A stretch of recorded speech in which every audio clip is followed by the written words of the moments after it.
My name is Eden Medina, and I'm professor of science, technology, and society at MIT. So I studied electrical engineering in college, and I was an electrical engineer during the tech boom of the 1990s. And while I was working as an electrical engineer, I realized that what interested me about technology, and computer technology in particular, was not necessarily what we were seeing coming out of startup culture or building circuits or programming computers.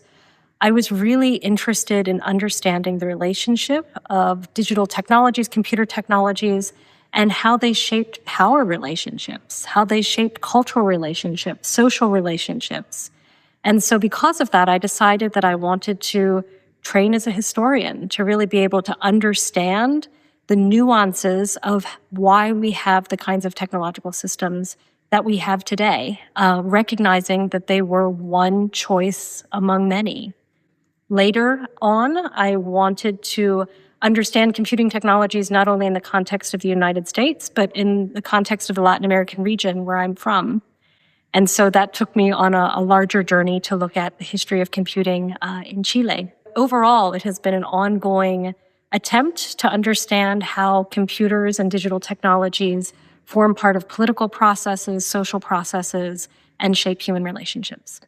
So working at MIT really allows me to be kind of at the center of where people are thinking about technology, but where people are not always, often they are, but not always thinking about the relationships between the technical and the social.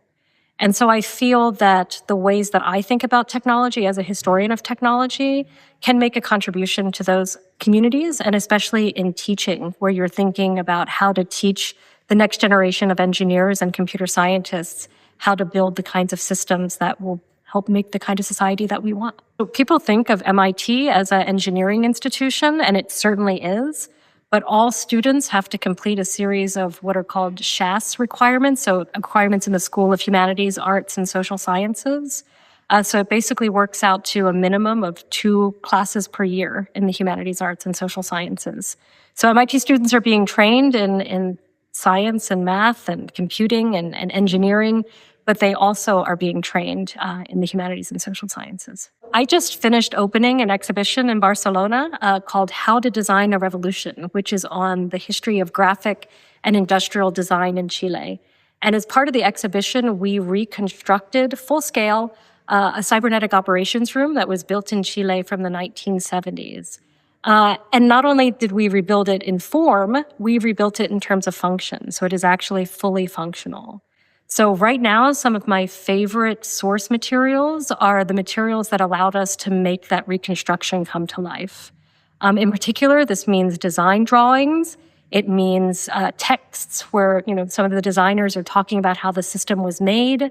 It involves computer code and circuit diagrams.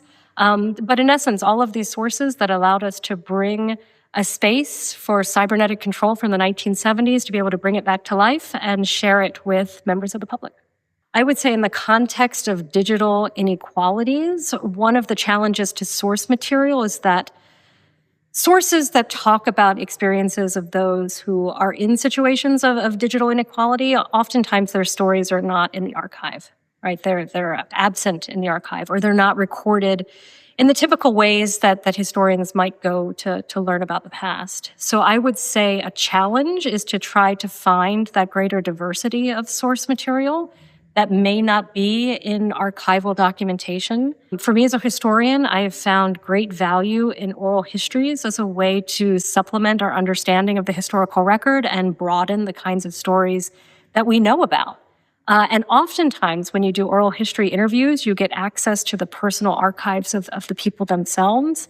And I have found those to be very rich sources of historical material, but not always the easiest sources to access. I'm in the process of finishing a book manuscript that is tentatively called The Remains of Dictatorship.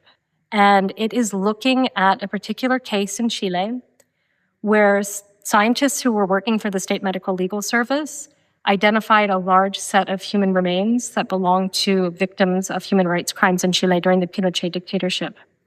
And in this particular case, a large number of remains were misidentified. So it is a tragic case. It's a case of where families received a set of remains and then they found out that they belonged to somebody else. And I'm interested in that history because it is a case where we see people putting their hope in science and technology as a way of giving them answers about a very difficult past. And then we also see that the answers that are being offered by particular techniques in science and technology and the ways that they're applied, we see that they're wrong. And so I am interested in how scientific error or scientific fallibility can shape processes of truth, of justice, of repair, and then what do societies do after that? And I see it as a particular way to understand Chile's process of democratic transition. So a lot of my work looks at the relationship of science and technology and processes of political change. In my previous work, I was looking at cybernetics and computation and socialist revolution. And now I'm looking at forensic sciences and technologies and processes of democratic transition. I think digital inequalities are sometimes framed, often framed, as a certain group of people having a certain set of advantages and a certain group of people not having a certain set of advantages. And that can often be translated as the group that has fewer advantages as having a lack or as being deficient in some way.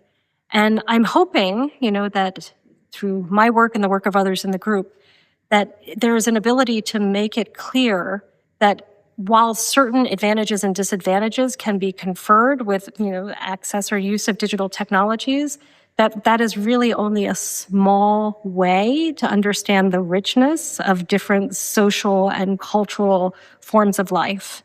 And that when we're thinking about digital inequalities, it's important to not only understand the presence or absence of technology, but the way that it fits into these larger social and cultural ecosystems, and to appreciate how digital technologies fit into the ways that people live their lives and want to achieve, the goals of their daily life, and how it may not fit into those goals and forms of daily life, which could lead to resistance or rejection, or maybe even ignoring the technology itself.